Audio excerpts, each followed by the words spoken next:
தமிழக அரசு நேரடி நெல் கொள்முதல் நிலையங்களை திறக்காததால் டெல்டா மாவட்ட குறுவை சாகுபடி விவசாயிகள் குறைந்த விலைக்கு நெல்லை விற்கும் நிலை ஏற்பட்டுள்ளது.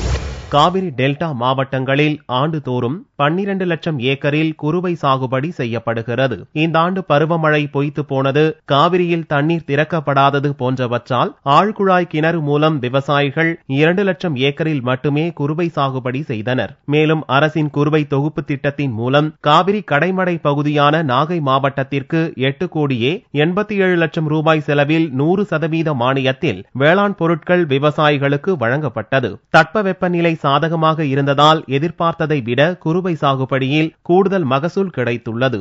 நெல் அறுவடை முழுவீச்சில் நடந்து வரும் நிலையில் அந்த நெல்லை வாங்குவதற்கு தமிழக அரசு போதுமான நெல் கொள்முதல் நிலையங்களை திறக்கவில்லை.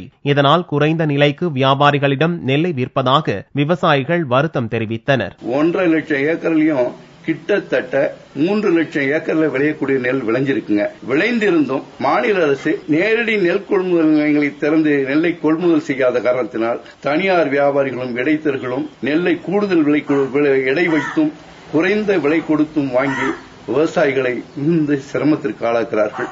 அரசின் நெல் கொள்முதல் நிலையங்கள் இல்லாததை வியாபாரிகள் சாதகமாக பயன்படுத்தி சன்னரகம் நெல்லை குவிண்டாலுக்கு 1470 ரூபாய்க்கு பதில் 850 ரூபாய்க்கு பெறுகின்றனர். விவசாயிகளுக்காக அரசு பல திட்டங்களை செயல்படுத்தினாலும் அதை சரியாக செயல்படுத்தாததால் விவசாயிகள் பெரும் நஷ்டத்தை சந்தித்து வருகின்றனர்.